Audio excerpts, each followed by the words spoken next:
오늘은 이제 지난 시간에 이제 공부한 뒤를 이어서 하겠습니다만은 지금 지난 시간까지 신해품 궁자유 이야기를 좀 공부하고 신해품이 좀 길어요.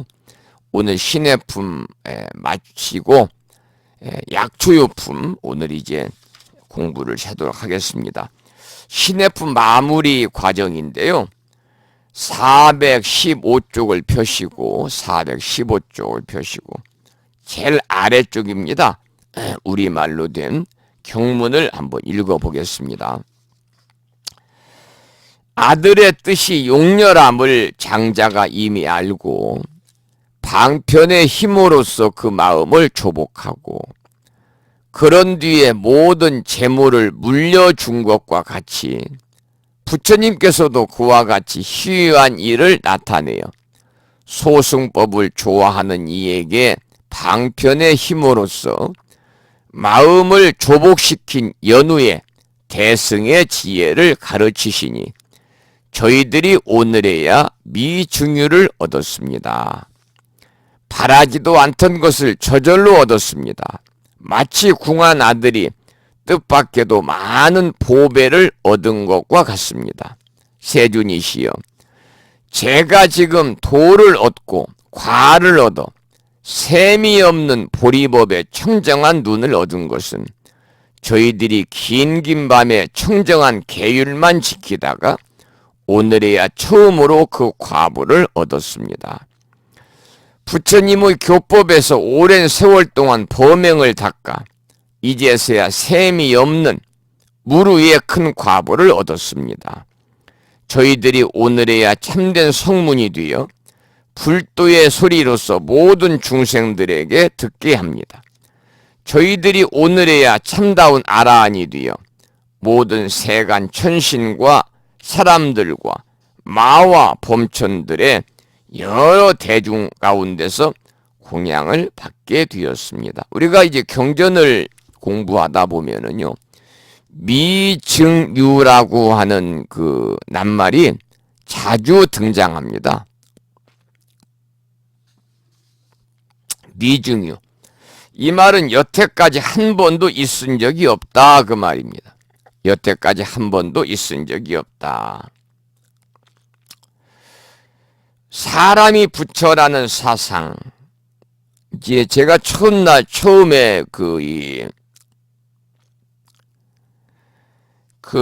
처음에 강의할 때 법화경의 핵심이라는 것은 바로 인불사상이다. 그런 말씀을 드렸는데요. 인불사상이다. 사람이 부처라고 하는 사상이 바로 인불사상이에요.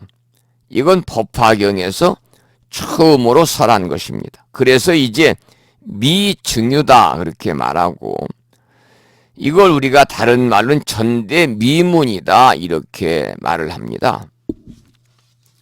아까 그 방송 강의 중에 전화하신 분이 문자를 주셨는데 인터넷 연결이 안 되는데 무슨 일인지요. 인터넷 연결이 안 된다는 것은 그 집안에 들어오는 인터넷 회선에 문제가 있다든지 컴퓨터에 문제가 있다든지 아니면 스마트폰으로 이제 인터넷 연결이 데이터가 안 된다면 그 뭐 스마트폰에 문제가 있다든지 그러겠죠. 여기서 어떻게 강의를 들을 수 있도록 조치해 드릴 수는 없는 거니까요.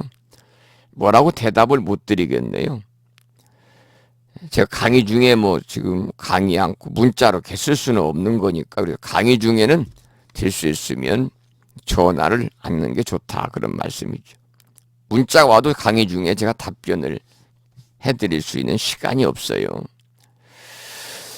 우리 불자들이 불교를 좋아하고 또 부처님을 존경해도 부처님처럼 산다는 생각은 하지 않습니다. 사실 부처님처럼 우리가 살아야 되는데요. 또 그런 생각을 가지고 또 우리가 절에 다니고 신행생활 해야 되는데요. 그렇게 또 사는 분들이 많지 않은 것 같아요.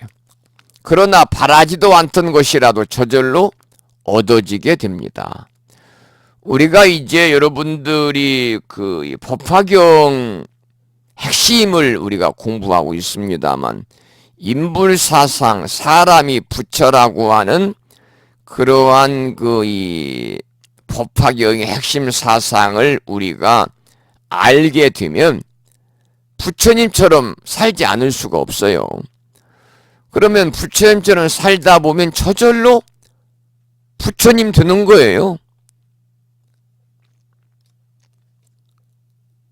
인불사상이니까 모든 중생들이 전부 다 부처인데, 사람이 내 아들도 부처요, 며느리도 부처요, 내 손주도 부처인데, 특히 이제 보면 며느리하고 시어머니 고부간에 갈등이 있는 분들도 간혹 계시잖아요.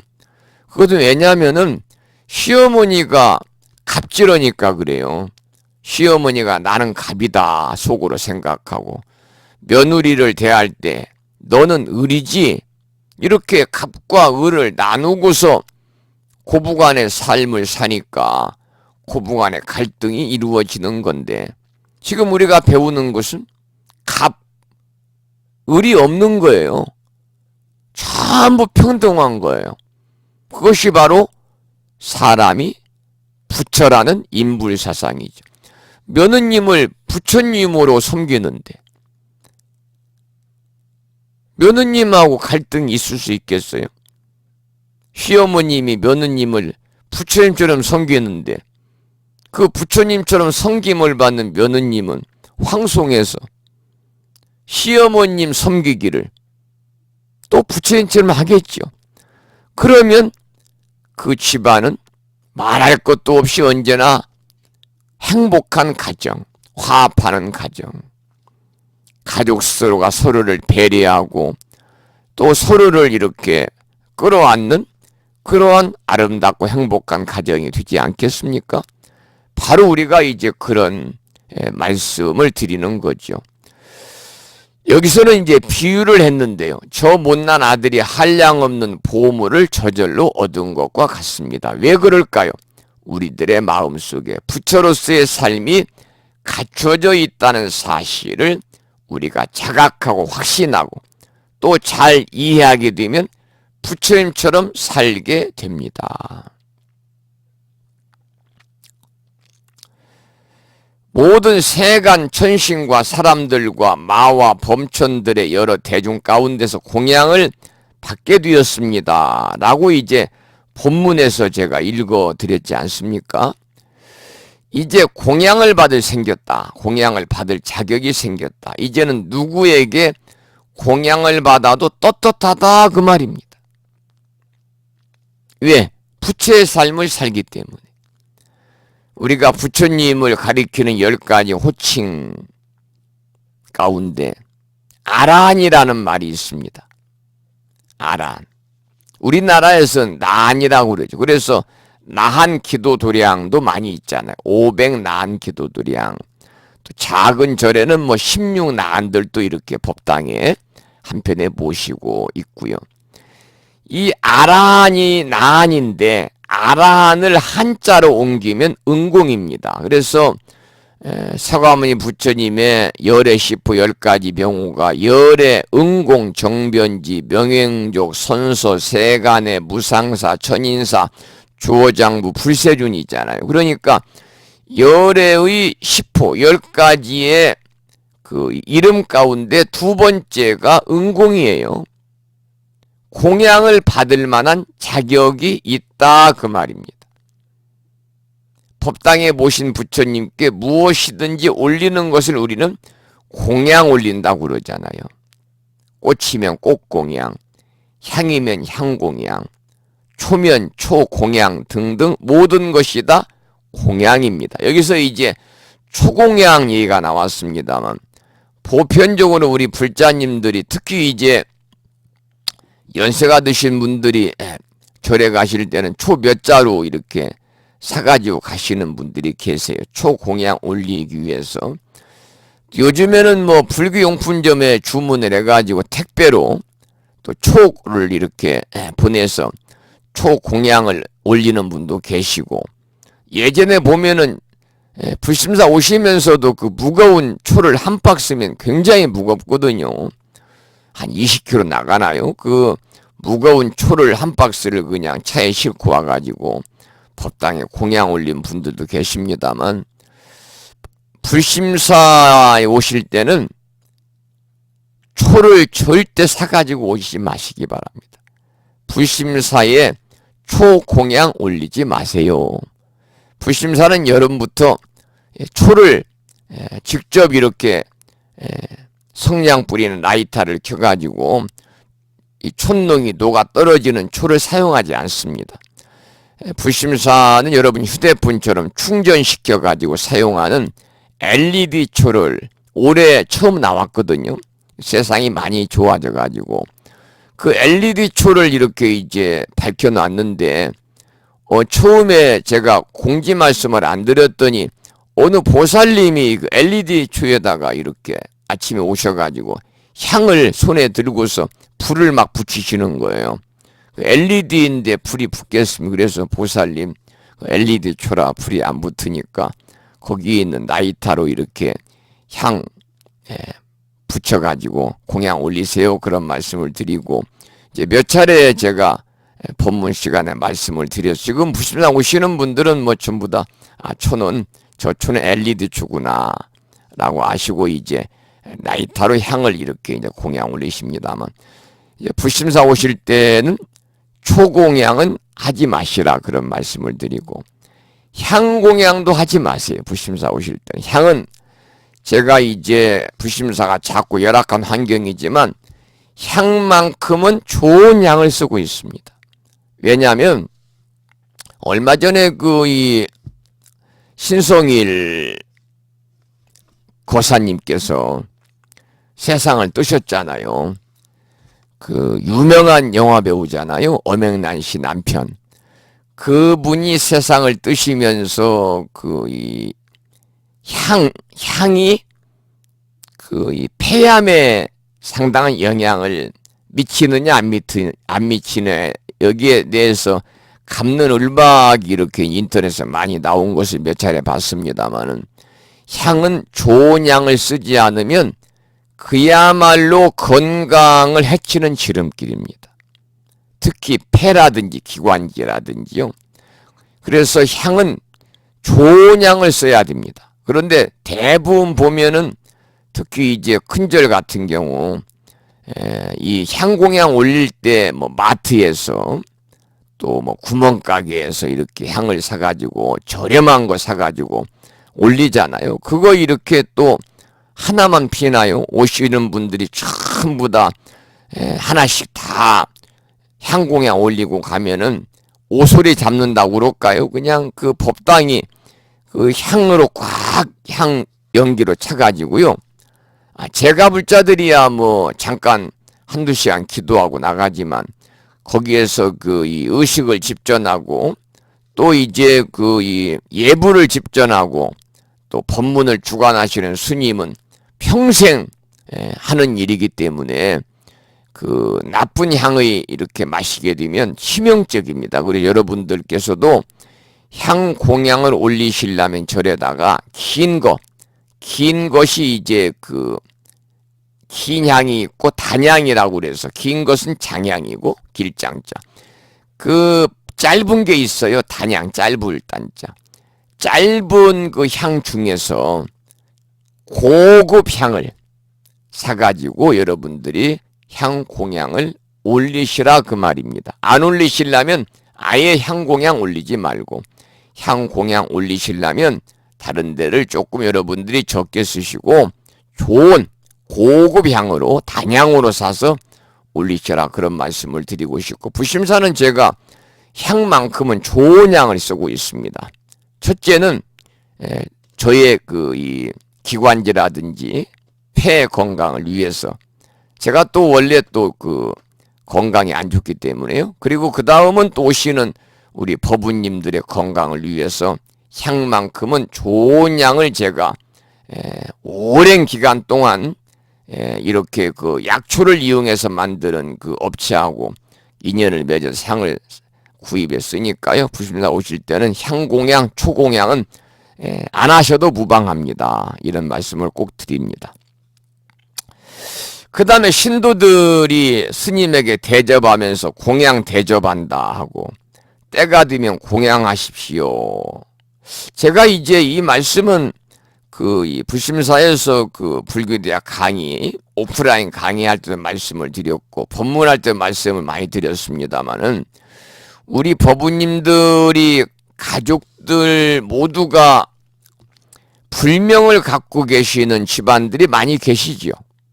제가 전 가족들 불명을 지어드린 분들이 많아요. 오늘이 지금 이제 12월 26일입니다. 그래서 금년도 7, 8, 9, 10, 11일 5일밖에 남지 않았는데요. 제가 지금까지 561명에게 불명을 지어드렸습니다. 561명. 금년에는 56명에게 불명을 지어드렸습니다. 그러니까 561명에게 불명을 지어드렸는데 부부간에 받은 분들은 이루 말할 수 없이 많고 가족끼리 며느님, 사위, 손주들까지 받은 분들도 많아요. 그런데 문제는 뭐냐? 불명을 받게 되면은 불명을 불러줘야지. 불명을 불러주지 않으면 아무런 의미가 없습니다. 그래서 불명을 받게 되면 첫째는 불자로서의 자긍심을 가져야 되고, 야, 내가 이제 불명을 받았으니 나는 정말 불자다. 자랑스럽게 여기고 불명을 주변에 많이 알려야 되고, 명함을 사용하시는 분들은 이름 앞에다가 한자로 불명을 적어서 많이 다른 사람들이 불러줘야 됩니다. 그럴 때 불명을 불러줄 때 파장, 이 불명을 통한 에너지의 파장이 이렇게 이제 본인에게 가는 것이죠. 불명을 받아놓고 불러주지 않으면 아무 의미가 없는데, 불명은 절에 나가야 불러주잖아요. 하기야 절에서도 스님들이 불명 안 부르고 무슨 박보살님, 먼보살님 이렇게 하는 절들도 있고, 또 축원할 때도 불심사는 불명과 이름을 꼭 제가 불러서 축원을 합니다만, 대부분 절에서 축원할 때 불명과 이름을 부르는 절 보셨습니까? 없습니다. 첫째는 스님이 귀찮아요. 다 적어야 되니까.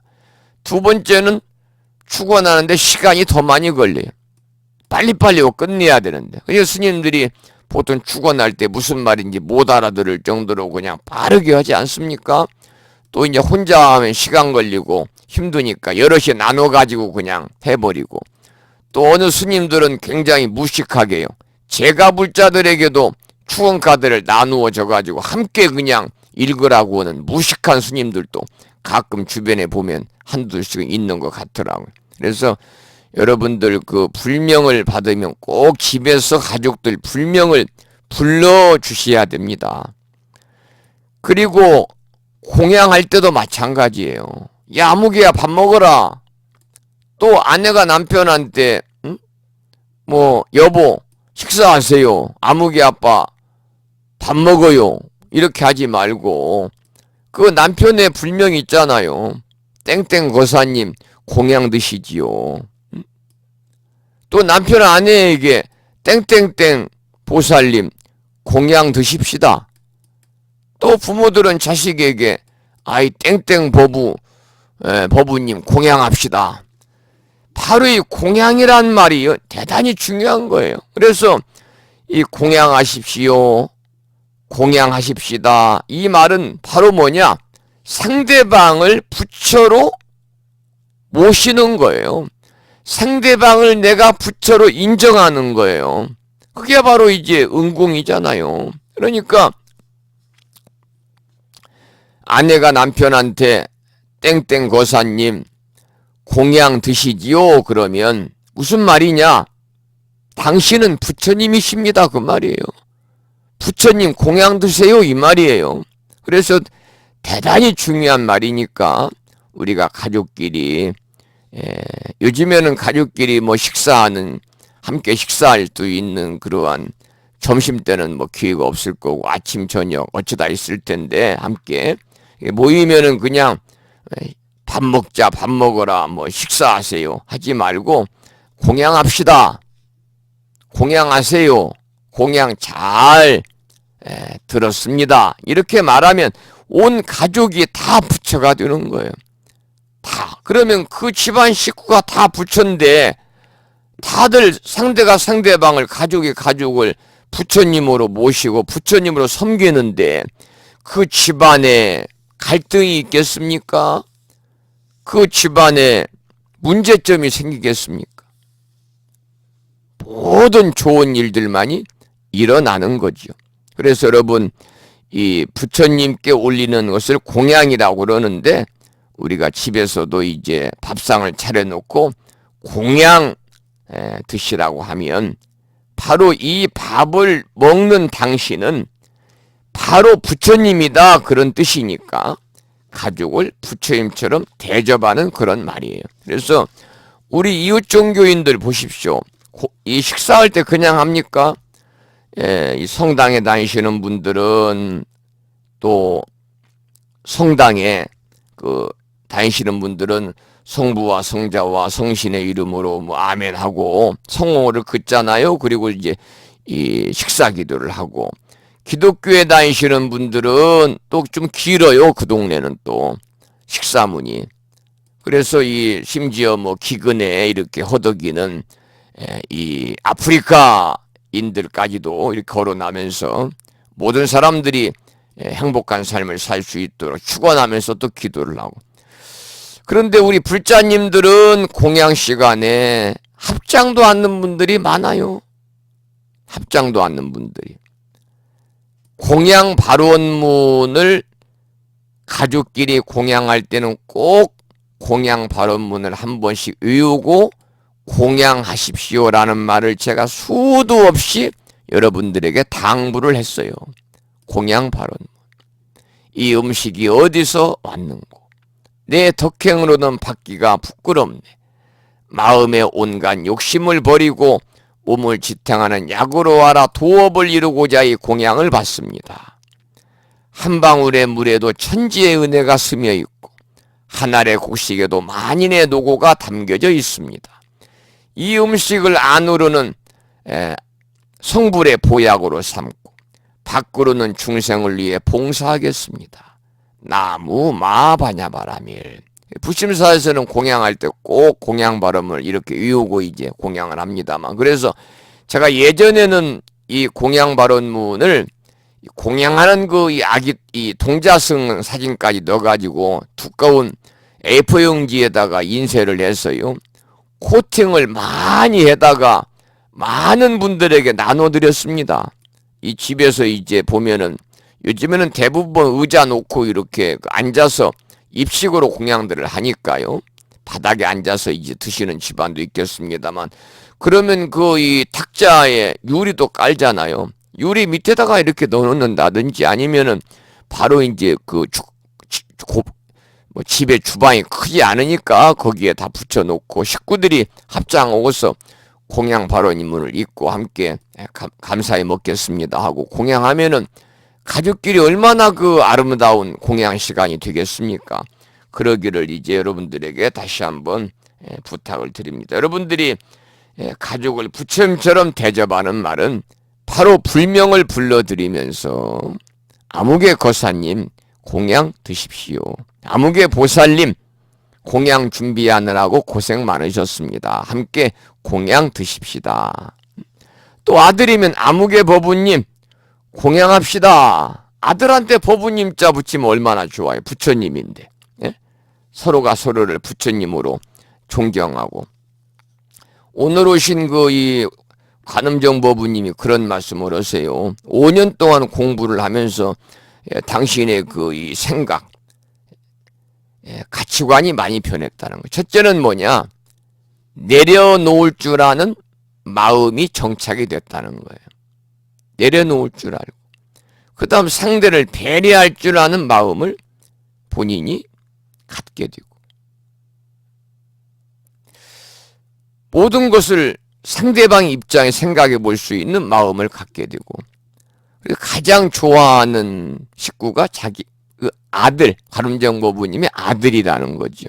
우리 어머니가 놀라웠게 예전에도 참 좋으셨지만 더 많은 변화가 왔다. 그래서 저한테 감사하다고 얘기를 할 정도로 참으로 그러면서 하시는 말씀이, 스님 부처님 가르침대로 살다 보니까 집안이 하는 일들이 잘 되고 또 가족들이 다 건강하고 모든 일들이 마음먹은 대로 이루어지고, 더 중요한 것은 항상 집안에 웃음이 끊이지 않는 그러한 화합하고 화목한 가정이 되는 것 같습니다.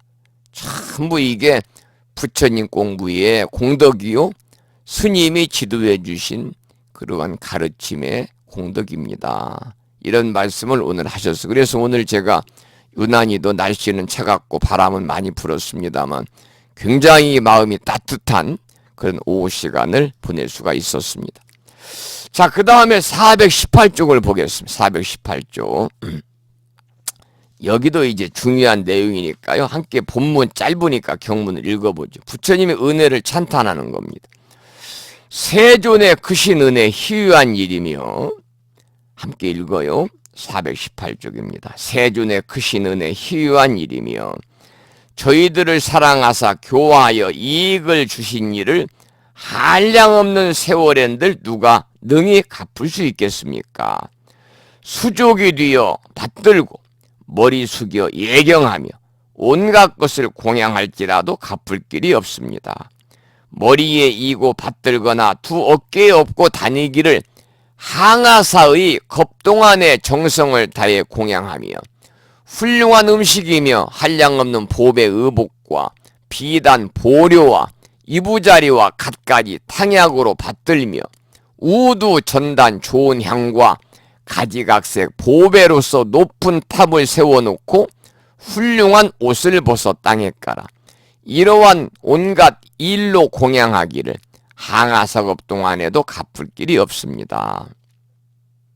이 부처님께서 비밀이 간직해 오신 큰 깨달음을 얻고 나서 그 은혜를 이렇게 찬탄을 한 거예요. 그래서 부처님의 은혜를 찬탄하다, 이런 제목인데, 지금 이제 419쪽에 나오는 이 개송입니다마는 이 개추심 확인문에 이런 구절이 있어요. 이 구절은 여러분들께서 아마 많이들 들어보시지 않았나 그런 생각이 드는데요. 가사정대 경진겁이다. 가사. 스님들이 수하는 가사를 얘기하는 거예요. 법의라고 그러잖아요. 법의.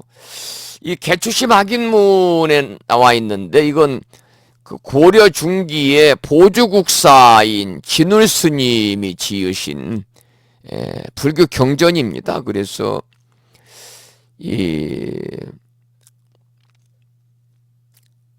처음으로 출가를 해서 이제 승려가 된 사람들의 수도 생활을 위해서 보조 진울국사가 쓰신 건데, 이제 스님들이 계를 받고 삼위계를 받으면 남자는 삼위, 여자는 삼위니가 되잖아요. 그러면은 이제 전문 강원이라고도 하고 승가디학이라고도 합니다만, 거기에 과정이 4년이거든요. 4년. 근데 거기에서 이제 가장 초등 과정인 그 삼위과에서 이렇게 이제 배우는 그러한 경전입니다. 가사정대 경진겁, 미진겁 동안에 부처님을 머리에 이고, 이 가사는 그런 가사가 아닙니다. 제가 잘못 쓰면 가사. 예를 들어서 이제 그런 말입니다. 가사, 가령 그런 말입니다. 스님이 입는 가사는 아니고요. 가사정대 경진거 신의상자 변삼천이다. 미진겁 동안 부처님을 머리에 이고 몸은 부처님이 앉는 자리가 되어 삼천 대천세계, 변삼천이니까 삼천 대천세계를 덮어도 약불 전법 도중생, 불법을 전하여 중생을 제도하지 못하면 필경무능 보은자라. 필경무능 보은자, 끝내 부처님의 은혜를 갚지 못하네, 그런 말인데요.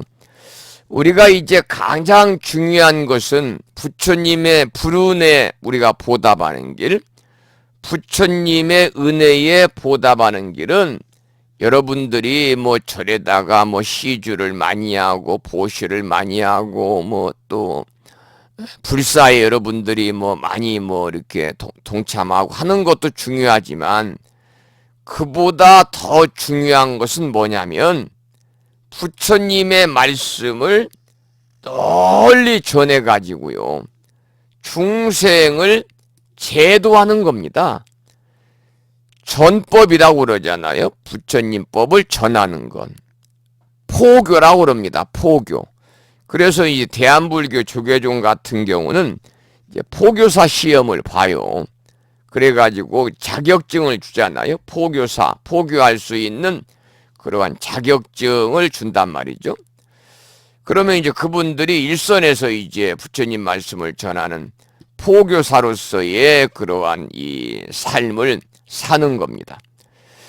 우리가 이제 이 내용은 여러분들이 절에서 그 천도제를 지내거나 또는 49제를 지낼 때 장엄연불 함께 따라서 여러분들 하시죠. 장엄연불. 여러분들이 지금 모시고 계시는 그 불자 법요집에도 장엄연불이 나옵니다. 불심사에서는 될 수 있으면 뭐 천도제나 49제를 안 하려고 합니다. 다른 절은 될 수 있으면 하려고 막 기를 쓰는데, 불심사는 될 수 있으면 천도제나 49제는 안 하려고 노력을 하고 있습니다만은, 그래서 별로 천도제가 없습니다. 제 입으로는 보살님 뭐가 안 좋고 뭐가 안 좋고 뭐가 어떻게 하니까 뭐 천도제 하세요라고 해본 일이 지금 중되고 나서 한 번도 없으니까요. 다만 이제 뭐 다른 절에서 다른 스님으로부터 뭐 천도제를 해야 된다, 어디 가서 무엇을 보니까 뭐 무엇을 해야 된다 그래가지고 헐 바에는 불심사에서 모셔야 되겠다 그래가지고 불심사에서 부탁을 해서 제가 해드린 분들은 있습니다만은, 제가 천도제를 구원해가지고 천도제 하신 분은 한 분도 지금까지 내가 중되고 나서 한 분도 없습니다. 내가 출가하면서 그 원을 세우기를, 첫째는 제가불자들로부터 내가 중생활 마무리할 때까지 삼배받지 않는다. 왜? 삼배받을 자질이 없어요. 내가 삼배 아무나 받습니까? 부처님이나 삼배받는 것이지 내 자신이 부처님다운 삶을 살지 못하고 있는데, 지금 생각해도 내가 부처님처럼 못 살아요. 그러니까 삼배를 받을 자격이 없어요. 스님들이 삼배를 받으려면 누가 보더라도 저 사람은 부처님이다 라는 그러한 그 이 존경의 말씀을 들을 수 있는 분들이 삼배를 받아야 돼요. 그렇지 않는 분들이 삼배를 받으면요, 절 받고 업장만 업만 엄청나게 짓는 거예요. 저는 삼배를 안 받아야겠다.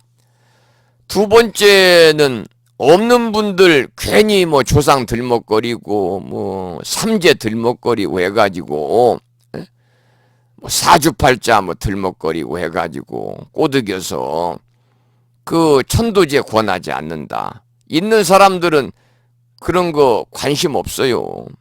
없는 사람들이 힘드니까 뭐가 좋아질까 그러고 상담으로 다니고 점 보러 다니지, 있는 사람들은 뭐 사주 철학관 점 보러 다니도 안 해요.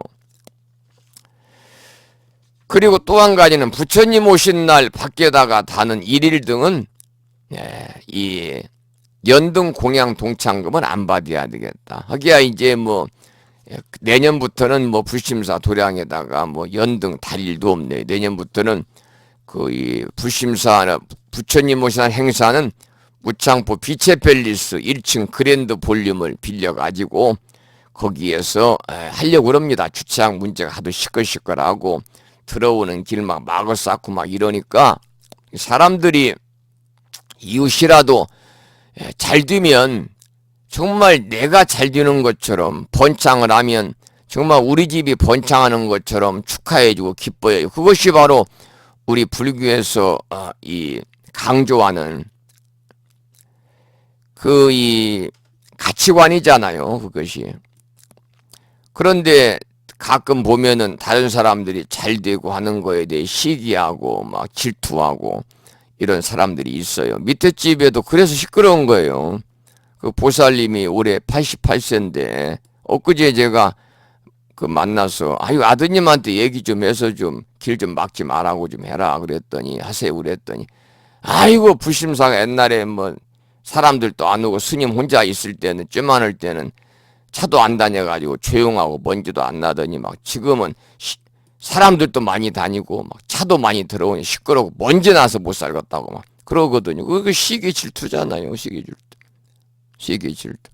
사춘이 논을 사면 배 아프다는 식으로.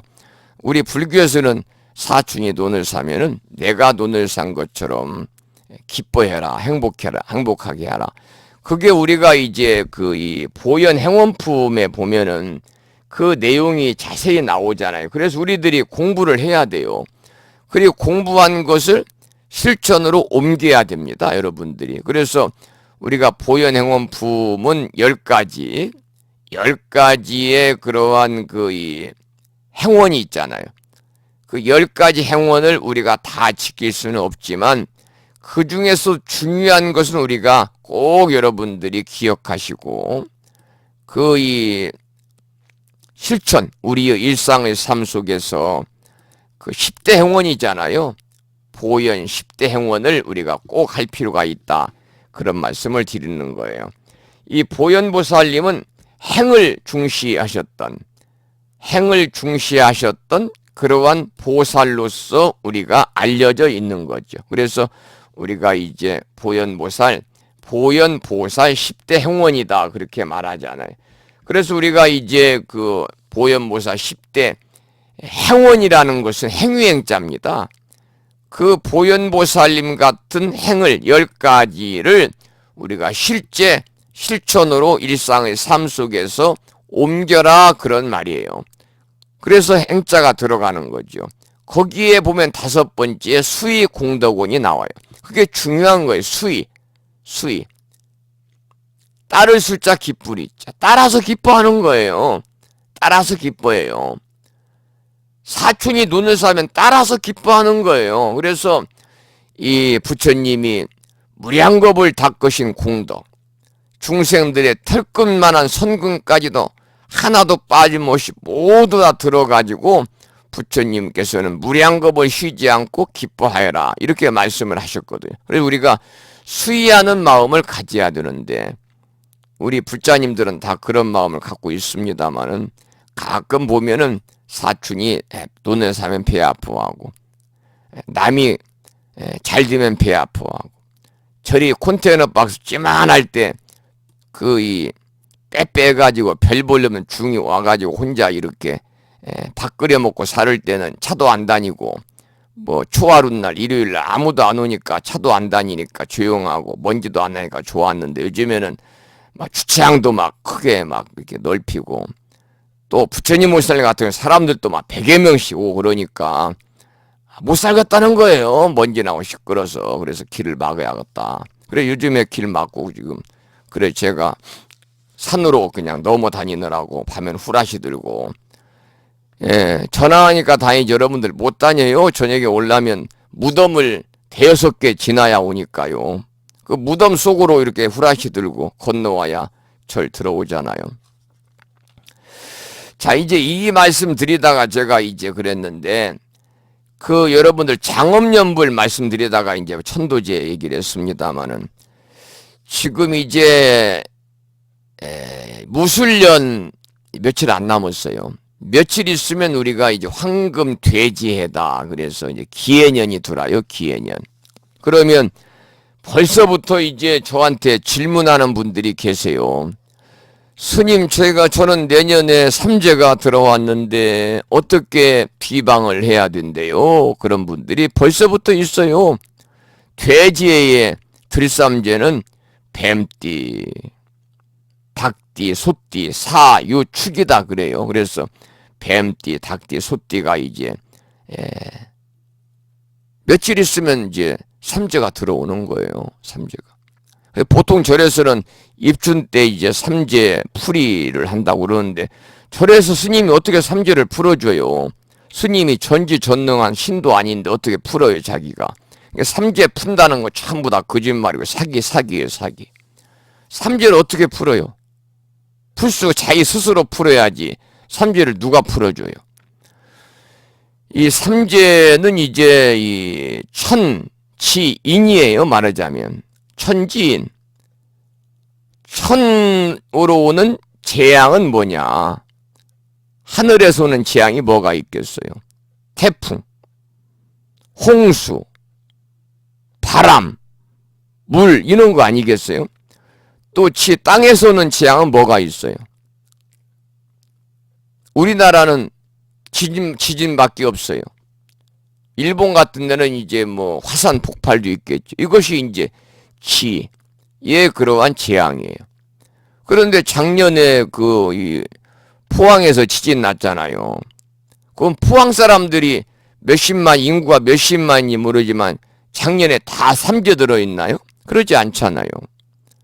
또 작년에 그 물난리 난 지역 사람들이 전부 다 삼재 들어서 뭐 침수되고 뭐 장마 때 태풍 때 뭐 손해를 봤나요? 그러지 않잖아요. 의미 없는 거예요. 삼재가 의미 없어요. 그러니까 삼재가 들어온 여러분들, 아까 제가 이제 내년에 삼재는 사유축이다, 뱀, 닭, 소띠다 그랬는데요. 아무 걱정할 거 없어요. 문제는 뭐냐? 천지인 중에 인이 문제인, 사람 인자예요. 사람이 문제예요. 사람 관계만 3년 동안 잘 하면 돼요. 그러기 위해서는 3년 동안 자기가 근신하는 기간으로 삼으면 돼요. 내 자신이 스스로 마음 공부해서 마음을 닦아나가는 기간이다. 삼재는. 원래 이제 삼재는 우리가 계절로 보면은 겨울에 해당이 돼요. 겨울. 옛날부터 겨울에는요, 서당에서도 가장 그 공부를 많이 했던 시기고, 지금도 이제 절집에서도 동안거, 여름철에 여러분들 스님들이야 하안거, 동안거 이렇게 나눠서 우리나라에서는 선방에서 이렇게 이제 정진하지만은 제가불자들은 하안거 기도 정진하는 제가불자 없어요. 아마 이 강의를 듣는 분들도 다니시는 절들이 다 다르니까 아마 뭐 동안거 기도하시는 분들이 지금 계실 거예요. 동안거 맞아서 뭐 연불 수행한다, 사경 수행한다, 뭐 간경 수행한다, 독경 수행한다, 뭐 이런 절들이 많을 거예요. 그런데 이 제가불자들은 안거 중에서도 동안거 때만 공부하거든요. 동안거는 겨울이에요. 3개월. 그래서 이 공부하라고 말이에요. 무슨 공부? 마음 공부. 평소에 부족한 것을 채우는 공부를 해라.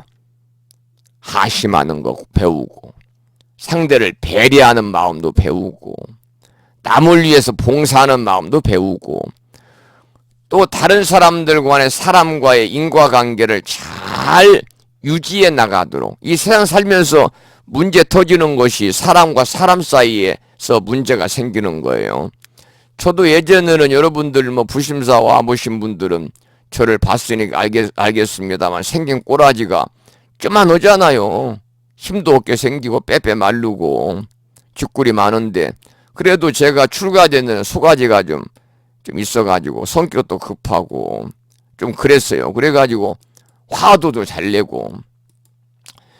근데 이제 이번 같은 경우도 이 밑에 집 이제 시운된 그 총각이 술 취해가지고 뭐 이 중놈 어쩌고 막 혼자 그래도 그냥 웃음밖에 안 나오더라고요. 부처님도 그런 말씀 하셨거든요. 인연이 없는 중생은 제도할 수 없다. 그분들은 인연이 없어요. 불교하고 부처님과 인연이 없어요.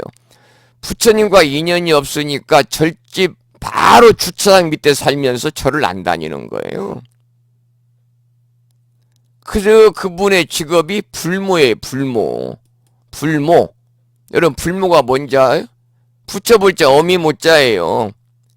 부처님 만드는 사람이에요. 부처님 만드는 사람. 절에서 뭘로? 돌을 조각해가지고 부처님을 만드는 그러한 석공, 석쟁이. 말하자면 그 이 돌을 양각한다든가 밖으로 나오게 음각을 해서 이제 이 불상을 석불을 만드는 거죠. 석불 만드는 재주는 좋다는 그 아저씨예요. 그분이. 그러니까 불모니까 정말 이 불교를 잘 섬기고 절에 대해서는 정말 예를 갖추고 스님들을 대해야 되는데 이 부처님을 조성하는 직업을 가진 불목께서 절집 들어가는 문을 길을 막아버리고 막 중놈 찾고 뭐 삿대질하고. 그래도 예전 같으면 아무리 제가 작고 힘이 없고 뭐 그래도 소가지가 있으니까 쌈도 한번 하고 거친 말도 할 텐데 지금은 그러고 싶은 마음이 없어요. 역시 왜냐, 저 사람은 인연이 없다. 부처님과 인연이 없는 사람인데 내가 저 사람하고 다투고 큰소리 내고 뭐 험한 얘기 서로 주고받아 가지고 무슨 나한테 인연이 도움이 될까. 구제할 수 없는 중생이다. 이렇게 생각을 하니까 오히려 많이 편한 것 같아요. 자, 그래서 여러분들이 삼재 얘기도 했습니다만 올해 삼재 들어오신 분들 다른 절이라든지 어디 가가지고 절대 무슨 얘기해도 거기에 여러분들 넘어가거나 현혹되거나 꼬드김에 여러분들이 갈등을 겪거나 방황할 필요가 없다 그 말이에요. 삼재 들어있으니까 구슬해라. 무당집에서는 그러겠죠.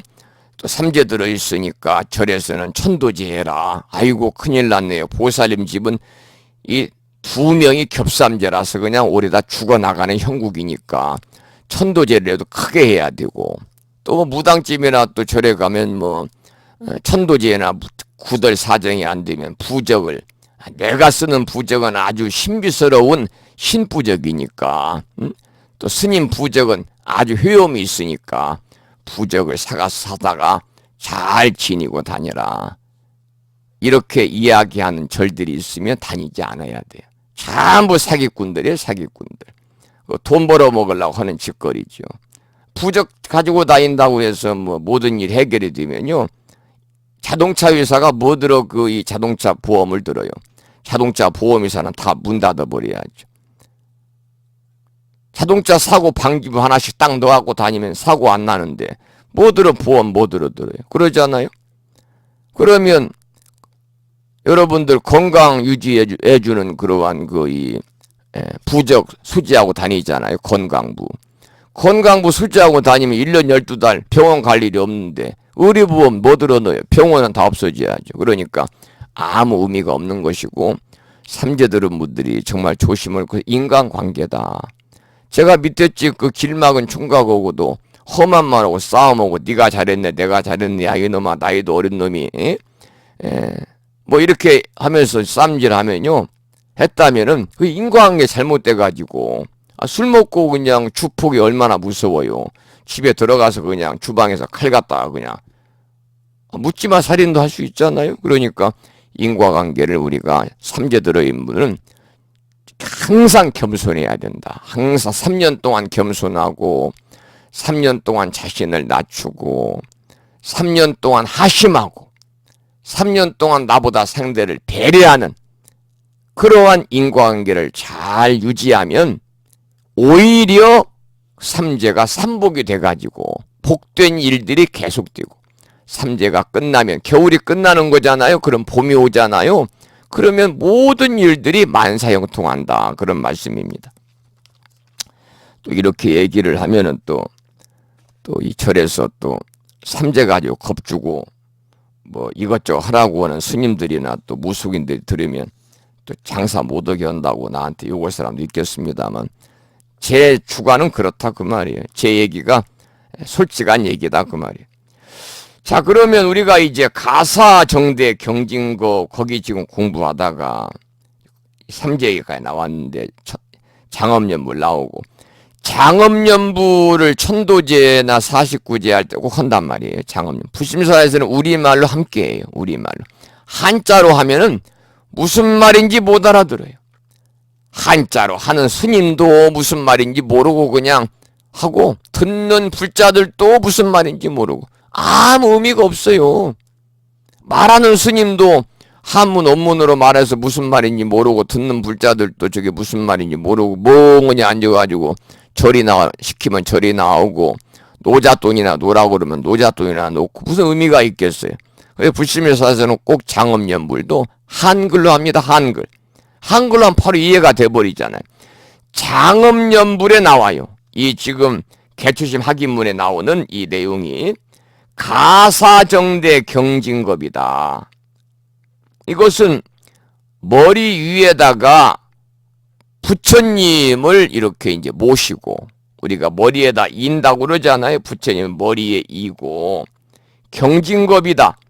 그 몇천겁을 지나도 미진겁이라고 그러잖아요. 미진겁. 몇천겁을 지나가도 신의상좌 변삼천이라 이 몸으로 탁상돼가지고 삼천 대천 세계를 꽉 채워도 그러니까 몸은 부처님이 앉는 자리가 되어서 삼천 대천 세계를 뒤덮어도 약불 전법 도중생 불법 말씀을 전하여서 중생 제도를 하지 않는다면은 필경에는 무능보온자다. 마침내는 부처님의 은혜를 갚지 못하는 것이.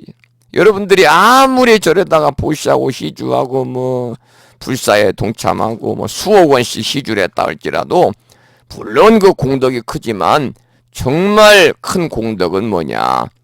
바로 부처님 말씀을 전해서 중생을 제도하는 것이 무엇보다도 부처님의 은혜, 불은을 갚는 길이니까요. 금년에는 이제 해가 다 갔습니다만 내년에는 꼭 불법 말씀을 많이 전해서 중생을 여러분이 제도하셔가지고 함께 우리 모두 성불할 수 있는 인연을 우리가 이어가면서 더불어서 부처님의 은혜를 갚고 사는 우리가 부처님 은혜를 입고 사니까 이 사람이라면 은혜를 갚을 줄 알아야 하잖아요.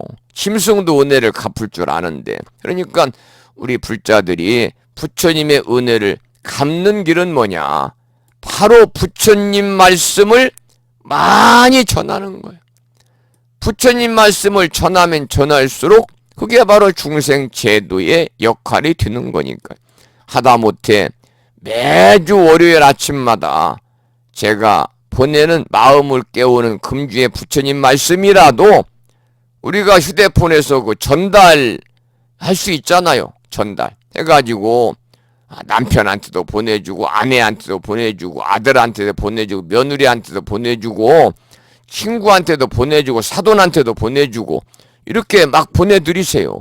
그게 바로 부처님 말씀을 전하는 거고 그 중에서 몇 명이라도 그 문자를 받고서 정말 지혜로운 삶을 살고 또 불자로서의 삶을 살아간다면 그것처럼 우리가 불자로서의 부처님 은혜를 갚는 길이 또 있겠느냐 그 말이죠.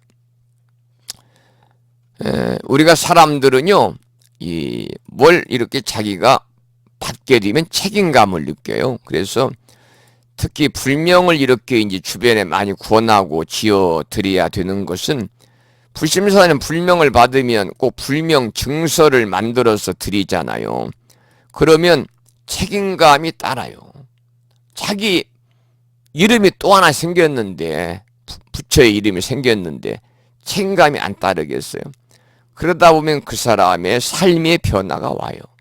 여러분들 그래서 내년에는 저를 좀 많이 좀 귀찮게 하시라.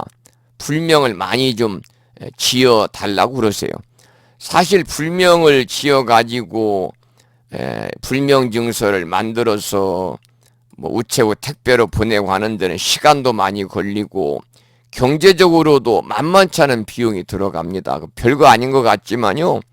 불명 증서 하고 그 해설서 이렇게 양쪽 인쇄하는 것도 거의 뭐 칼라 인쇄에다가 여러 가지 뭐 리본도 인쇄하고 막 그러잖아요. 거기다가 또 케이스까지 인쇄하면 한 번 인쇄할 때마다 한 150만, 200만 원씩 들어가요. 그러니까 그 작은 돈 아닙니다. 그런데 저는 이제 기쁘게 하는 것은 뭐냐면 그래도 내가 이 불명을 지어줘가지고 그분이 참다운 불자로 삶을 산다면, 그리고 절이라도 한 번 더 간다면 이것은 중으로서 해야 되는 일이고 보람된 일이고, 또 이 부처님 이 제자로서의 삶을 삭발염이한 승려로서 마땅히 해야 되는 책임이다, 도리다라고 생각하면서 기쁜 마음으로 제가 이제 하는 거니까요. 내년 10월 마지막 주 그 주말에는 꼭 제가 빛의 벨리스 이 그랜드 볼륨을 빌려서, 앞으로는 이제 그 절에서는 행사를 안 하려고 그럽니다. 왜냐하면 주차장 문제 때문에 시끄럽고 오는 분들 괜히 그 신경 쓰이고 그래서, 또 그냥 거기 빌려서 하면 예산이야 많이 들지만 편하잖아요. 궤불 모시고 하면 뭐 똑같은 거니까. 궤불 모시면 절에 삼전물 모신 거나 똑같은 거니까요. 그래서 또 거기에 가면 뭐 비용만 넉넉하게 주면 부패도 뭐 잘 나오니까. 그래서 10월 마지막 주에는 꼭 수계법회를 하려고 그러니까요. 여러분들 올해는 다 갔고 이제 내년에 주변에 많은 분들이, 지금 이 강의를 듣는 분들이 한 50명 되지 않습니까? 50명이 너무나 여러분들이 많이 불명을 이렇게 지어달라고 그러면 제가 너무 빨리 가니까 1000명 지어주고 가려고 그러거든요. 1000명만 지어주고. 그러니까 50명이 5명씩만 이렇게 250명이잖아요. 불명을 좀 지어달라고 저를 좀 귀찮게 하시기 바랍니다. 여러분들 여기 이제 개침 학인문에 나오는 핵심은 뭐냐? 우리가 불법을 많이 전해서 중생을 제도해야 된다. 그것이 바로 부처님 은혜, 불은혜 보답하는 길이다. 그런 말씀이거든요. 그런데 이제 여러분들이 노력을 하지 않으시는 것 같아요. 왜냐하면은 지금 무창불교대학 1기 졸업한 지가 만 10개월이 지나버렸습니다.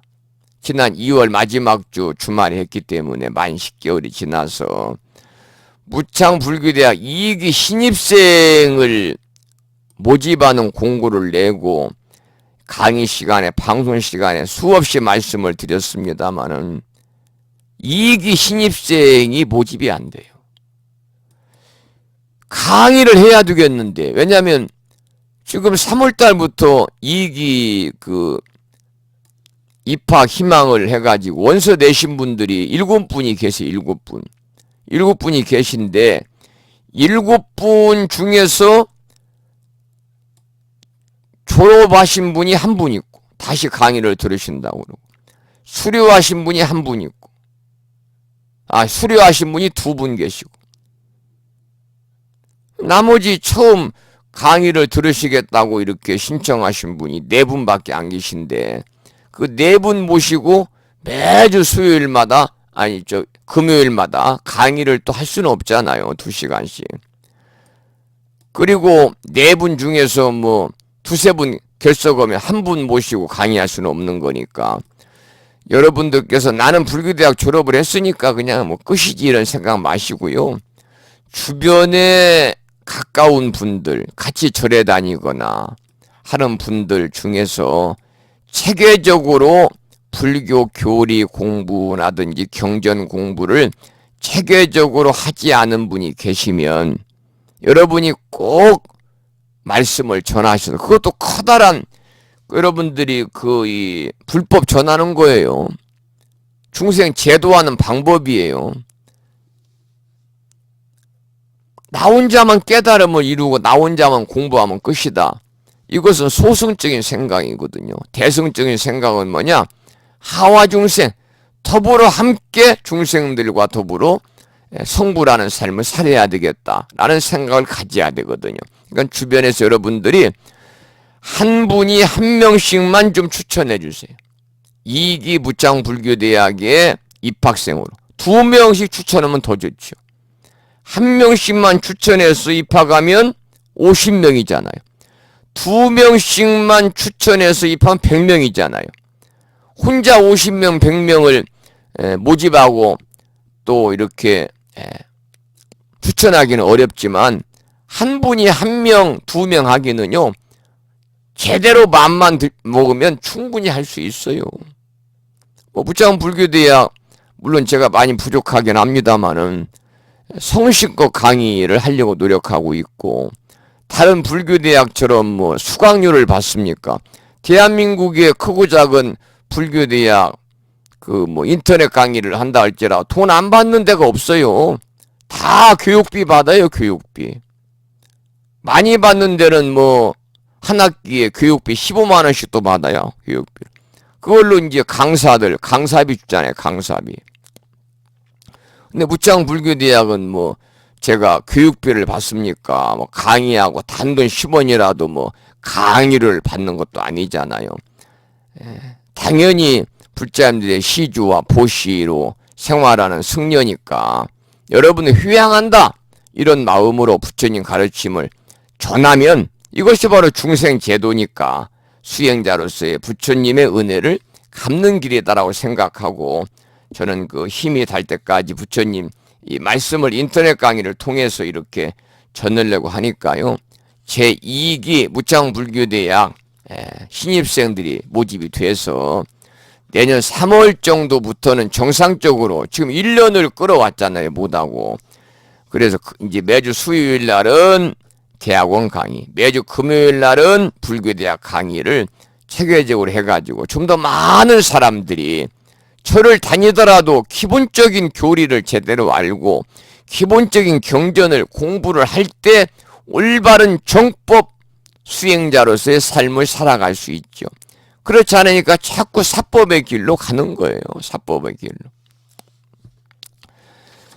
자, 그 다음에 이제 부처님 419쪽이에요. 부처님을 머리에 이고 수만 년을 지내고 내 몸으로 부처님을 받드는 평상이나 의자로 만들고 그래가지고 부처님께서 그 위에서 걷고 앉고 눕고 서고 설법하시는 등 부처님의 모든 생활을 내 몸 위에서 하시도록 하겠습니다.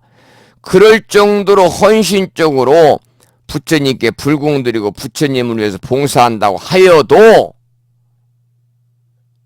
문제는 부처님의 가르침을 전해가지고 사람들을 제도하지 못한다면 그것은 부처님의 은혜를 갚지 못하는 것이다 그 말이에요. 이게 오늘 우리가 공부의 최고의 핵심이고 가장 중요한 문제입니다. 가장 중요한 내용이에요. 약불전법 도중생하면 필리경무능 보온자라. 불법을 전해서 중생을 제도하지 못하면 불법 말씀 전해서 중생을 제도하지 않는다면은 필경무능 보온자입니다. 끝내 부처님 은혜를 갚지 못한다. 마침내 부처님 은혜를 갚지 못하는 곳이로다. 우리가 부처님의 은혜를 입고 살면서 정작 부처님의 은혜에 보답하지 못하고 부처님의 은혜에 우리의 은혜를 갚지 못하고 산다면 그건 불자로서의 그러한 자격이 없는 거죠. 불자로서의 책임과 의무를 다하지 못하는 거죠.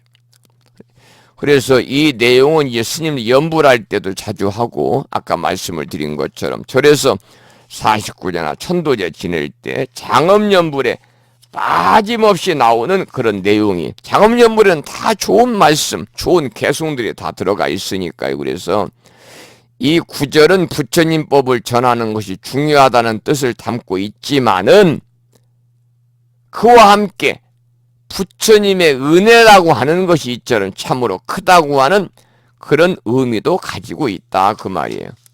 오늘 그 시간을 조금 10시까지 하겠습니다. 그래서 이 사품 오늘 공부하고 다음 시간에 오품 약초유품을 공부할 테니까요. 시간이 조금 오늘은 지나도 그냥 그렇게 이해하시고 좀 공부 조금 더 하겠습니다.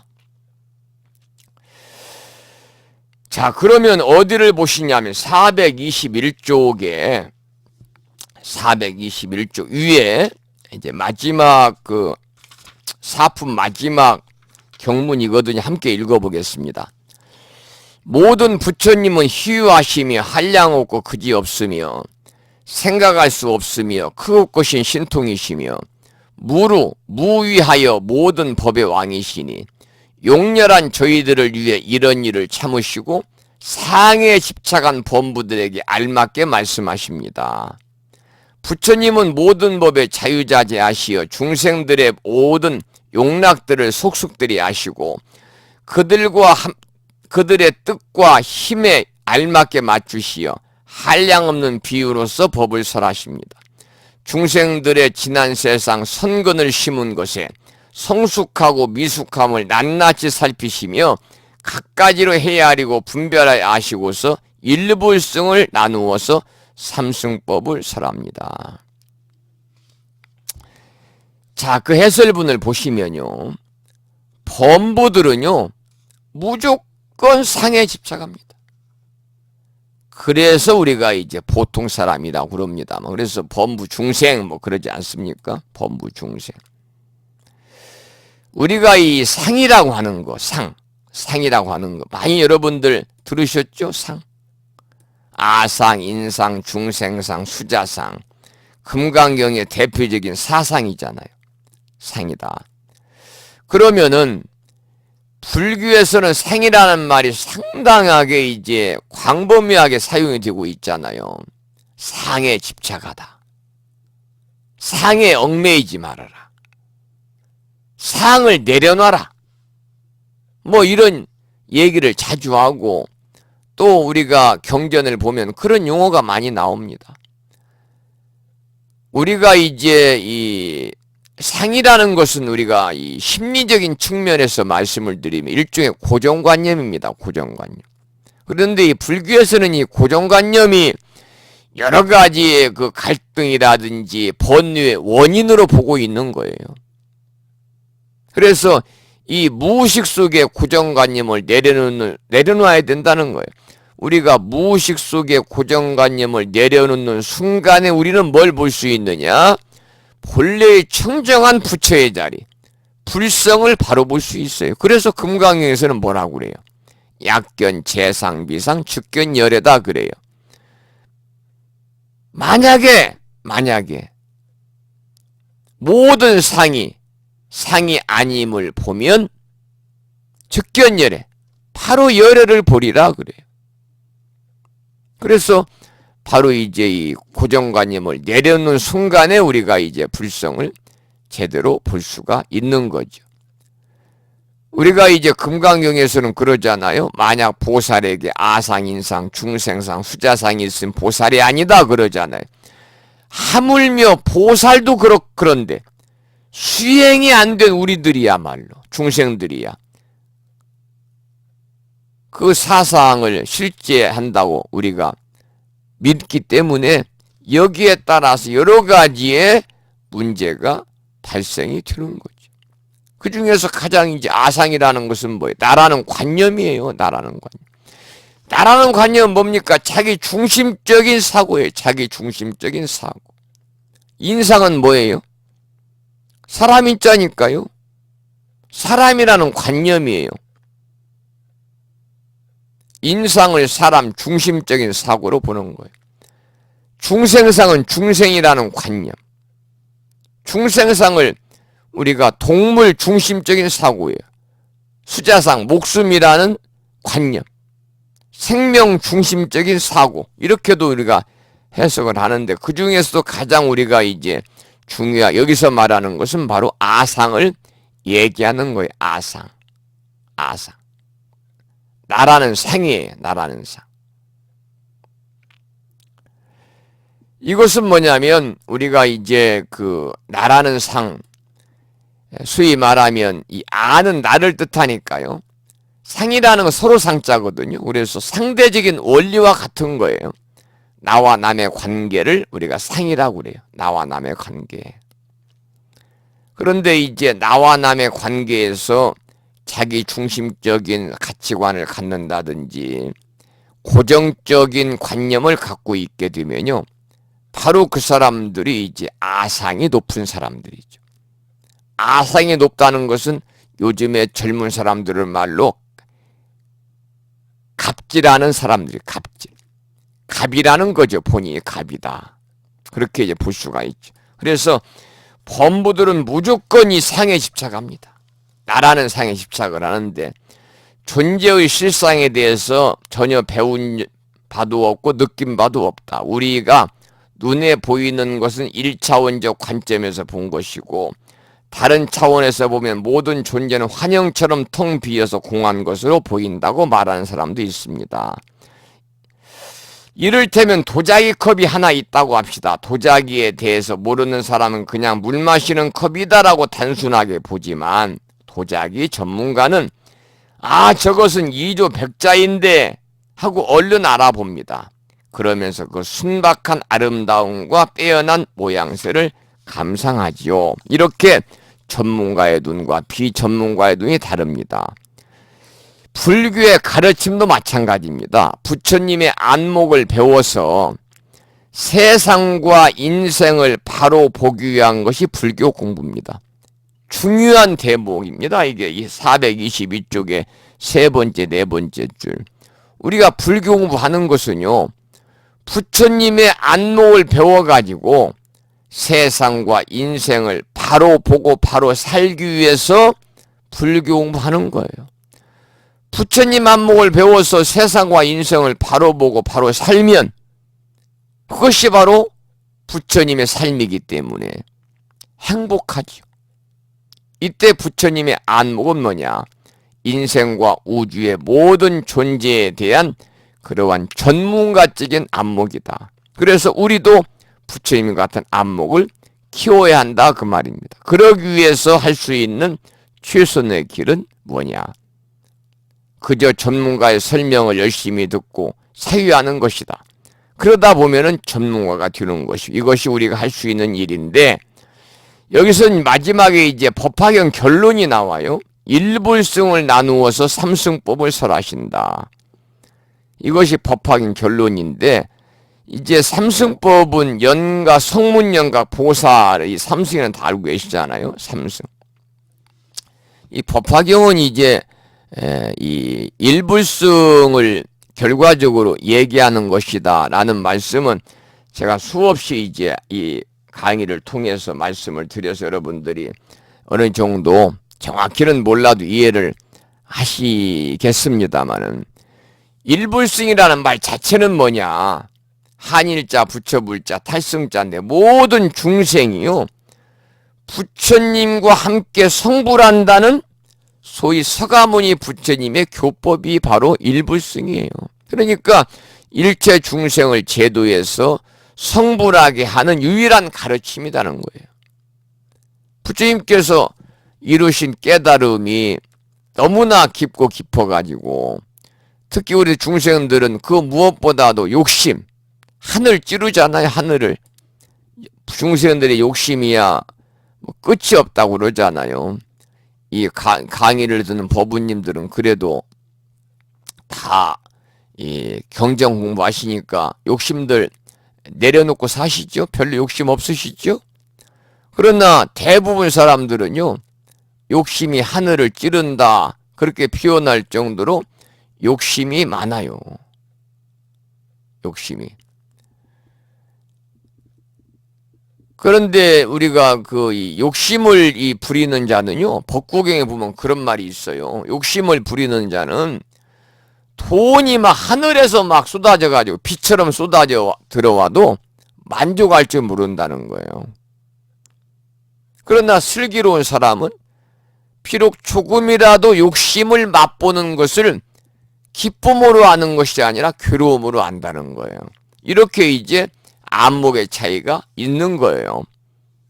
불교 공부를 한 사람과 하지 않는 사람들은. 그래서 우리가 이 일불승이라고 하는 것은 조금 전에도 제가 말씀을 드렸습니다만은 바로 이제 그 이 부처님께서 이루신 깨달음이 너무나 막 깊고 어렵고 그래서 특히 탐욕에 이렇게 가려져 있는 중생들에게는 쉽게 받아들여지지 않을 것으로 알고 과거에 여러 부처님이 쓰신 방편대로 삼승, 이 보살연가, 삼승이죠.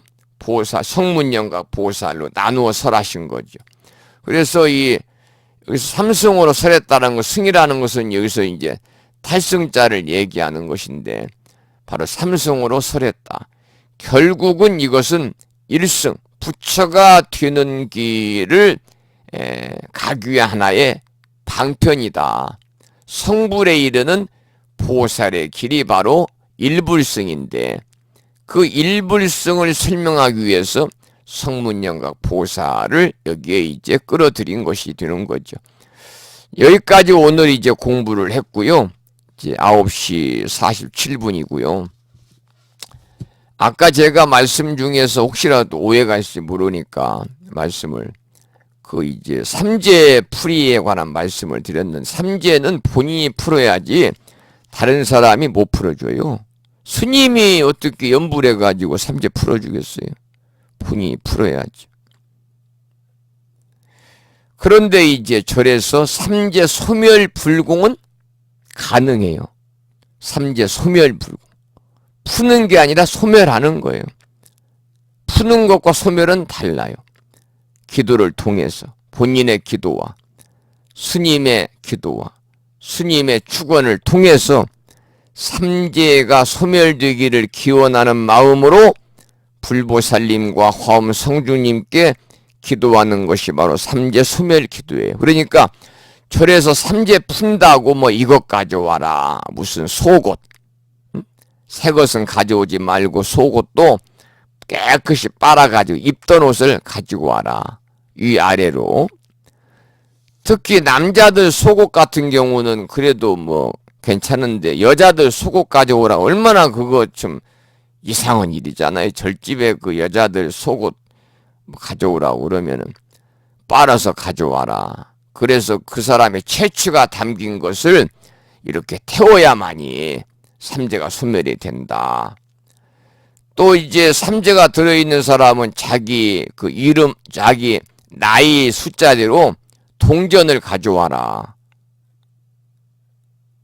부처님법에 그런 게 나와 있나요?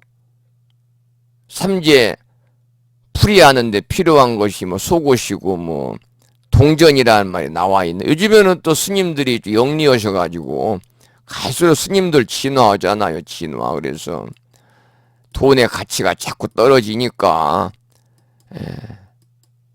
삼재 들어있는 분들은 자기 나이 숫자만큼 동전을 가져오되, 동전은 500원짜리로 가져오세요. 뭐 이런 절도 많다고 그래요. 100원짜리나 뭐 10원짜리 가져오면 돈이 안 되니까. 예를 들어서 80 드신 양반 500원짜리 가져오면 돈이 얼마예요? 80개 500원씩이면 얼마예요? 그러니까 그런데 여러분들 현혹되지 마시고, 삼재 들어있는 분들은 그래도 이게 모르면은 괜찮은데 알면 찜찜한 거예요. 그리고 사람들이 꼭 거기에다가 꽤 맞추려고 그래요. 가다가 자동차 속옷만 놔도 아이고 삼재 들어서 그렇다 그래. 누구하고 이렇게 뭐 대화하다가 구설수만 올라도 아이고 삼재 들어서 구설수 있는가 보다. 몸이 아파도 아이고 우리 삼재 들어가지고 이렇게 몸이 아픈가 보다. 본인이 삼재에 끌려다니고 본인이 삼재를 만들어요. 그게 우리 불자들의 일반적인 행위인 것 같아요. 여러분이 아까도 말씀을 드린 것처럼 천지인인데 사람만 조심하시면 돼요. 사람만 조심하시면 돼요. 사람 조심한다는 건 더욱더 겸손하고 마음을 내려놓고 내가 마음 공부를 통해서 다른 사람들을 부처님으로 섬기려고 노력하는 그 3년 동안 모든 사람들을 부처로 섬기려고 노력하는 낮은 자세로 마음으로 살면요, 3년 후에는 막 삼복이 막 떼굴떼굴 굴러 들어오는 거예요. 그러니까 여러분 절대 삼재 들어올 분들 걱정하지 말고, 불심사에서도 이제 정초기도를 이렇게, 올해는 이 입춘날이 설날 전날이라 오실 분도 아무도 없을 것 같고 다들 뭐 큰집 가야 되고 차례 준비해야 되고 하니까 그 삼재 수멸 불공을 이제 드리는데요. 여러분들이 그 드리는 이유는 뭐냐?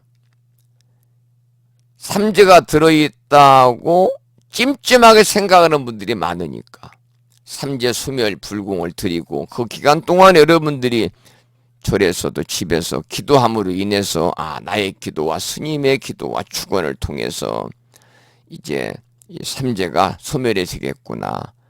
소멸이 되겠구나 그러면 되는 거예요. 그러니까 모든 건 마음먹기에 달려 있어요. 그래서 올해도 여러분들 삼재 들어있는 분들, 절대적으로 불심사에 다니시는 분들은요, 부적 달라는 얘기를 안 했으면 좋겠어요. 아무 쓸데없는 겁니다, 부적은. 물론 그 효과는 있어요, 그것이. 무슨 효과는 있느냐? 마음의 안정의 효과는 있어요. 마음 안정. 건강물을 내가 지니고 다니니까 건강하겠지. 긍정적으로 생각하면 사람이 건강한 쪽으로 삶이 기울어질 수 있거든요. 자동차 사고 방지부를 스님이 써줬으니까 사고 안 나겠지. 안 나겠지 하다가 너무나 과속하면 사고도 날 수 있는 것이고, 마음 안정되는 것이고, 경면이라고 하는 것이 그냥 먹는 것도 있어요. 태우는 것도 있고, 그것이 신경 안정제예요. 그래서 그걸 부적을 가지고 다님으로 해서 마음이 좀 안정이 된다. 좀 믿음이 생긴다. 자기 나름대로. 그렇지만 모든 것들은 다 마음먹기 나름이니까요. 저는 그것보다는 더욱더 우리가 불자로서의 그러한 계율을 지키고 신행생활을 올바로 하면서 그 기간 동안에 공부하는 기간, 봉사하는 기간, 나눔의 기간, 이러한 기간으로 삼고 여러분이 좀 자숙하고 매사에 신중하게 이렇게 보내면은 그것이 바로 우리가 삼재를 진정으로 소멸시키는 것이 아닌가, 이런 생각을 저는 개인적으로 합니다. 10시가 이제 거의 돼서 오늘 진도가 조금 나갔네요. 조금 나갔어요. 이제 다음 시간에는 약초요품 423쪽을 공부하겠습니다만은, 이 약초요품도 이제 이 법화 치료, 법화경에 나오는 7가지 비유 중에서 세 번째 비유입니다. 우리가 지금 화택류 공부했어요. 그 다음에 신해품에서 궁자유 공부했어요. 궁자유. 그 다음에 이제 다음 시간부터 공부하는 오품, 약초유품에서 우리 약초유를 우리가 공부할 거예요. 약초유를 공부하는데, 잠깐 내용을 좀 말씀을 드리면, 이 법화경 7가지 유명한 비유 가운데 세 번째 비유라고 이제 나오는데요. 부처님은 가섭이라든지 이런 제자들에게 모든 초목이라고 하는 것은 비의 혜택을 똑같이 받는다. 우리가 하늘에서 비가 내리면은 이 대지에 있는 모든 초목이 똑같이 비 혜택을 받잖아요. 그렇지만 그 종류가 다양하지요. 초목의 종류, 나무의 종류, 꽃의 종류, 풀의 종류, 식물의 종류가 다양하잖아요. 그리고 특성도 다 다르잖아요. 그러니까 그 물을 수분을 섭취하는, 또 영양소를 섭취하는 정도가 다르겠죠.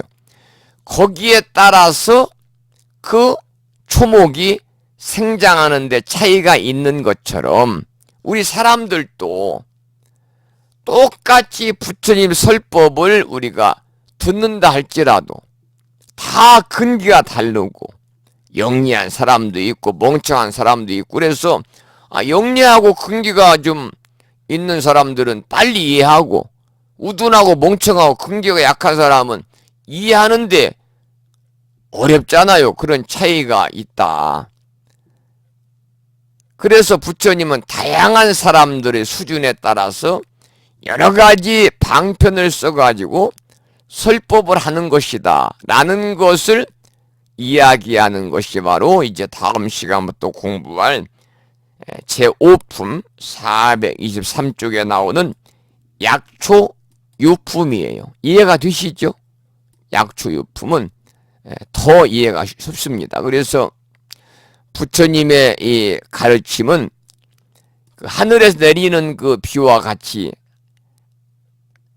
한 맛인데, 나무는 나무대로, 소나무는 소나무대로, 대나무는 대나무대로, 화초는 화초대로 각각 빗물을 받아들이는 양이 다르잖아요.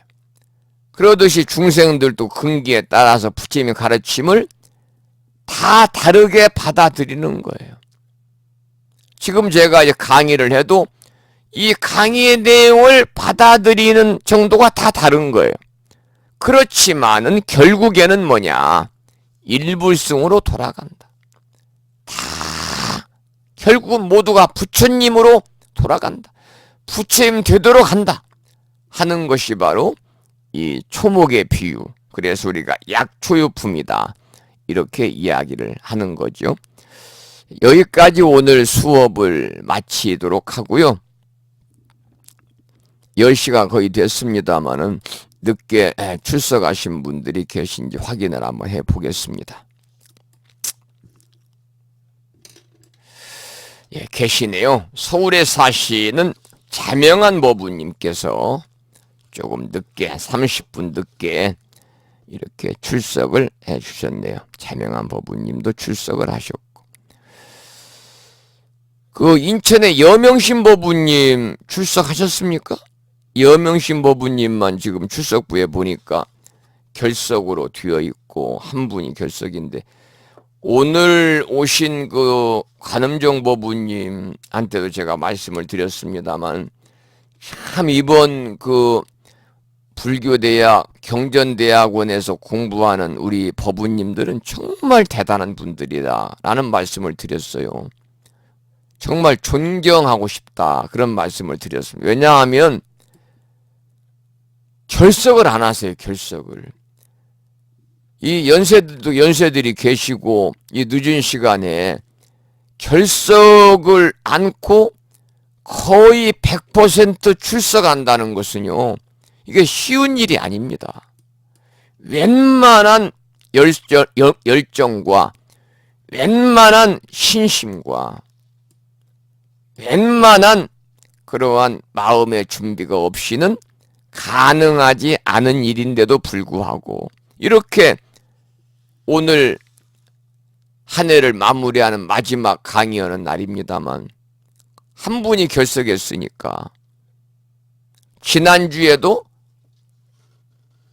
한 분, 많이 결석이 한두 분이고 거의 출석하시니까 출석률이 거의 뭐 95% 이상이 되니까요.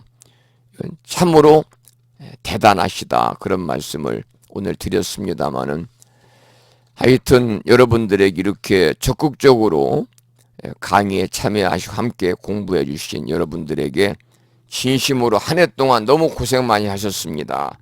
여러분들의 고생에 비해서 강의한 제가 많이 부족했으리라 생각이 듭니다만은 양해해 주시고 내년에는 좀 더 열심히 준비를 해서 좀 더 유익한 강의가 될 수 있도록 부단히 노력하겠다는 그런 말씀을 드리고, 이제 이 올해 양력으로 내년에 1월 1일이 신정이잖아요.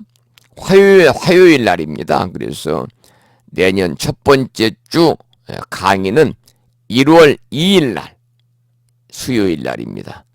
양력 1월 2일 날 여러분 만나 뵙도록 하겠습니다.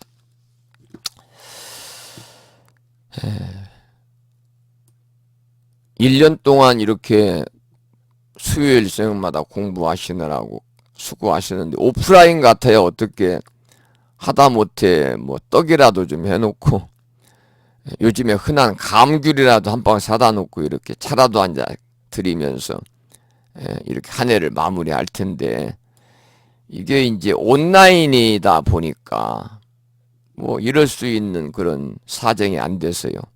송구스럽기도 합니다. 그래서 오늘 그 강의를 한 해 마무리하면서 가장 우리가 이제 그 고마운 분이 한 분 있죠. 고마운 분. 그 여러분들 그 이제 신정이 되면은요, 이 대학원 강의 들으시는 분들도 뭐 보러 다시는 분들 계시나 몰라요. 또 신정이 한 해 또 정초라고 그래서 뭐 절집도 끼웃거리고 뭐 어디 뭐 사주분도 가시는가 모르겠는데, 그런데 가면 막 살 얘기를 많이 해요. 살 얘기. 무슨 뭐 당신 아들은 뭐 당신 딸은 뭐 도화살이 있다든가, 당신 아들은 무슨 뭐 역마살이 꼈다든가, 뭐 무슨 뭐 편액살이 있다든가, 뭐 공방살이 들었다든가, 뭐 그런데 전혀 신경 쓸 거 없어요.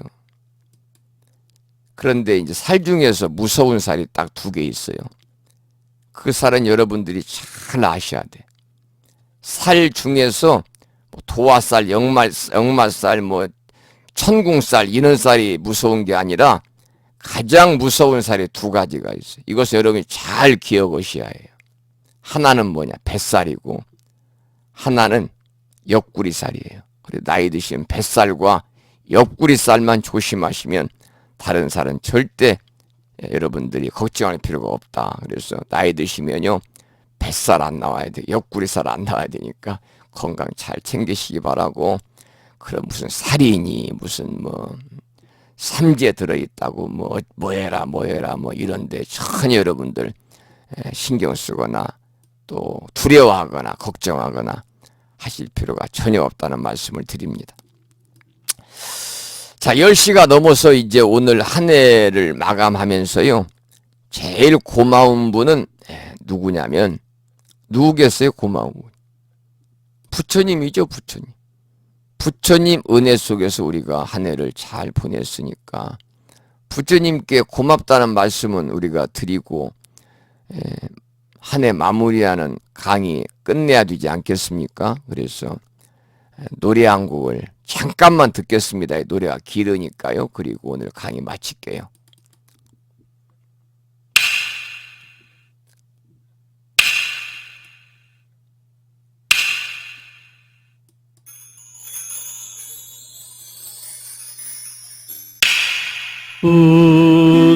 부처님 고맙습니다.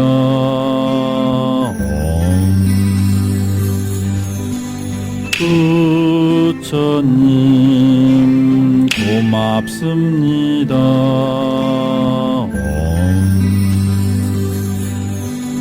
부처님 고맙습니다. 부처님 고맙습니다.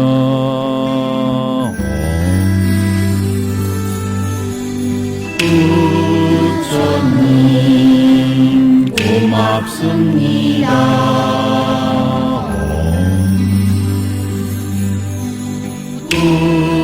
부처님 고맙습니다.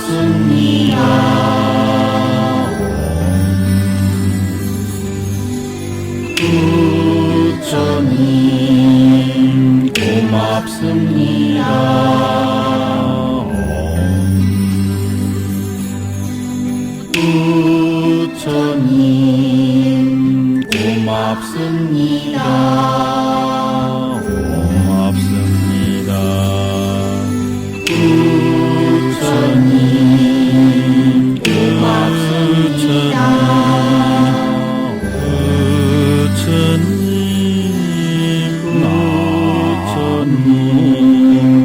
고맙습니다. 부처님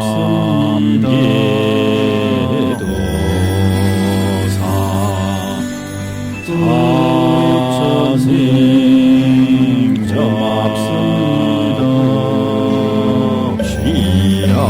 시야본사 부처님 고맙습니다.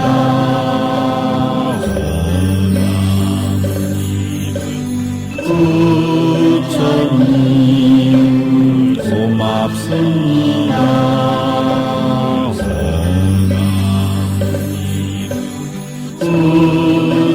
부처님 고맙습니다.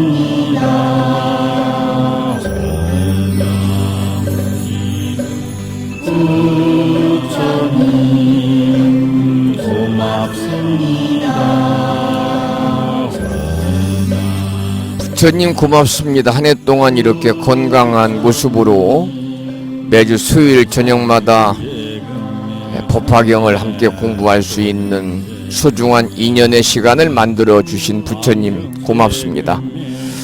내년 한 해도 우리 도반들과 함께 또 금년처럼 한결같은 마음으로 법화경 공부를 할 수 있도록 모든 불자님들에게 건강과 지혜를 주시기를 거듭 부탁을 드리면서 부처님 은혜에 다시 한번 감사한 마음을 새기고 또 우리 도반들이 함께 협조를 해서 이렇게 많은 분들이 출석할 수 있는 그러한 인연을 우리가 갖게 됨을 역시 부처님의 은혜로 생각하면서 다시 한번 부처님 고맙습니다 라는 말씀을 마지막으로 드리고 이 무술년 마지막 강의를 마치도록 하겠습니다.